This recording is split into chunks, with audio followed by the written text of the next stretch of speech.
নিজের সন্তানের ভবিষ্যৎ সম্বন্ধে আপনি যদি সজাগ থাকেন তাহলে কি করবেন? তো আমি একটা কথা বলি, দেখুন এআই হচ্ছে ফিউচার, ওকে। হোয়াইট কলার জব কিন্তু থাকবে না। এই নয় যে কোনো জবই থাকবে না।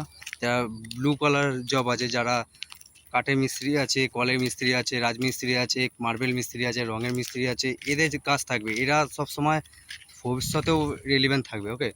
সমস্যাটা হবে হোয়াইট কলার জব, যারা ওই ইঞ্জিনিয়ারিং, বিটেক এসব করে বসে আছে, তাদের ক্ষেত্রে সমস্যা হয়ে যাবে। কেন এআই সত্যিই প্র্যাকটিক্যালি এখন যা পরিস্থিতি, প্রচুর পরিমাণে এগিয়ে গেছে, আর ভবিষ্যতে তো আরও ডেভেলপ করছে। এখন তো ডেভেলপ করছে, ভবিষ্যতে আরও বেশি হবে। তো ব্যাপারটা হচ্ছে কি, এআই হচ্ছে একটা টুল, আপনি ডাইরেকশান দেবেন, আপনি হচ্ছে ডাইরেক্টর, এআই হচ্ছে অ্যাক্টর। আপনি যেভাবে বলবেন সে সেইভাবে অ্যাক্ট করবে, ওকে। তো এআইকে নিয়ে অত হাইপ করার কিছু নেই, তবে ব্যাপারটা হচ্ছে এআইকে ইউজ করতে হবে, কীভাবে ইউজ করতে হয় সেটাকে জানতে হবে। তো তার জন্য প্র্যাকটিসের দরকার পড়ে। তো আমি বলছি যে আপনার বাচ্চাকে ফিউচারে এআই জগতে রেলিভেন্ট করতে হলে তাকে সেলস আর মার্কেটিংটা শেখান। 7 স্ট্যান্ডার্ড 8 স্ট্যান্ডার্ড থেকে 7 ক্লাস 8 ক্লাস থেকে আপনার বাচ্চাকে সেলস অ্যান্ড মার্কেটিংটা শেখান।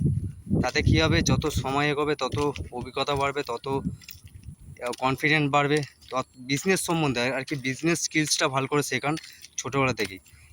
এই নয় যে আপনি ভাবছেন যে এত কিছু করে, এত টাকা খরচা করে আপনি করাবেন, শেষে ব্যবসা করবে। দেখুন, আপনার ছেলেকে, আপনাকে, দুজনের কথা বলছি, আপনার সন্তান হোক, ছেলে হোক, মেয়ে হোক, যাই হোক, হোয়াটএভার, আপনার নিজের এবং নিজের সন্তানের ভবিষ্যতে ভালো পেতে চাইলে এখন থেকে বিজনেস স্কিলসটা শেখান, ওকে।